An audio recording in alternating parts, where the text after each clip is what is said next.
வணக்கம் நண்பர்களே, welcome to movie critic channel. ஒரு கொலை வழக்க போலீஸ் விசாரணை செஞ்சுக்கிட்டு இருக்கிறாங்க. இன்னொரு புறம் பாத்தீங்கன்னா ஒரு பெண்ணோட ஆவி உண்மையை வெளியே கொண்டுட்டு வர போராடிக்கிட்டு இருக்குது. கிரைம் த்ரில்லர் மற்றும் சூப்பர் நேச்சுரல் ஹாரர் இது ரெண்டுத்துக்கும் நடுவுல ஒரு வித்தியாசமான அனுபவத்தை நமக்கு கொடுக்க முயற்சி பண்ற படம் தான் 2021 வெளியாகி தமிழ் டப்பிங்லயும் அவைலபிளா இருக்கிற கோல்டு கேஸ்.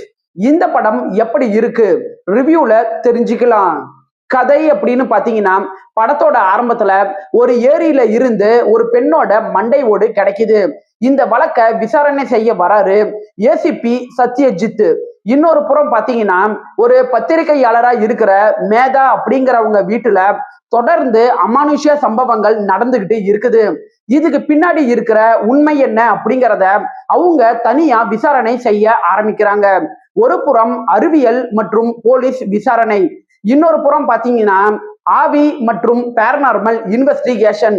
இந்த ரெண்டு பாதைகளும் எப்படி ஒன்னா மாறுது அப்படின்னு சொல்றதுதான் படத்தோட மீதி கதையே. பாசிட்டிவ்னு பார்த்தா படத்தோட யூனிக் கான்செப்ட் நல்லாவே இருக்கு. ஒரு கிரைம் த்ரில்லரை சூப்பர் நேச்சுரல் ஹாரரோட கலந்து இவங்க பிரசன்ட் பண்ண முயற்சி பண்ண விதம் புதுமையா இருக்கு. பிருத்திவிராஜ் சுகுமாரன் ஒரு போலீஸ் அதிகாரியா நல்ல இயல்பாவே நடிச்சிருக்கிறாரு. அதே போல அதிதி பாலன் ஒரு பத்திரிகையாளர் கதாபாத்திரத்தை ரொம்ப சூப்பராகவே ஏத்து நடிச்சிருக்கிறாங்க. படத்தோட முதல் பாதி நல்ல விறுவிறுப்பா மூவ் ஆகுது. குறிப்பா சொல்லணும்னா அந்த ஃபாரன்சிக் இன்வெஸ்டிகேஷன் காட்சிகள் நல்ல ஆர்வத்தை நமக்குள்ள தூண்டுது. படத்தோட ஒளிப்பதிவு ஆகட்டும், பின்னணி இசையாகட்டும், டெக்னிக்கல் குவாலிட்டி ஆகட்டும், இதெல்லாம் நல்லாவே இருக்கு. அதே நேரத்துல ஹாரர் அட்மாஸ்பியரை நமக்குள்ள நல்லாவே ஏற்படுத்துது. நெகட்டிவ்ஸ் அப்படின்னு பார்த்தா இடைவேளைக்கு அப்புறம் இந்த படம் கொஞ்சம் மெதுவா தான் மூவ் ஆகுது. படத்துல லாஜிக் மற்றும் சூப்பர் நேச்சுரல் இந்த ரெண்டு ட்ராக்குகளும் ஒன்னா சேர்ற இடம் பெரிய இம்பாக்ட நமக்குள்ள ஏற்படுத்தல. படத்துல சப்போர்ட்டிங் கேரக்டர்ஸுக்கு இன்னுமே முக்கியத்துவம் கொடுத்திருக்கலாம்.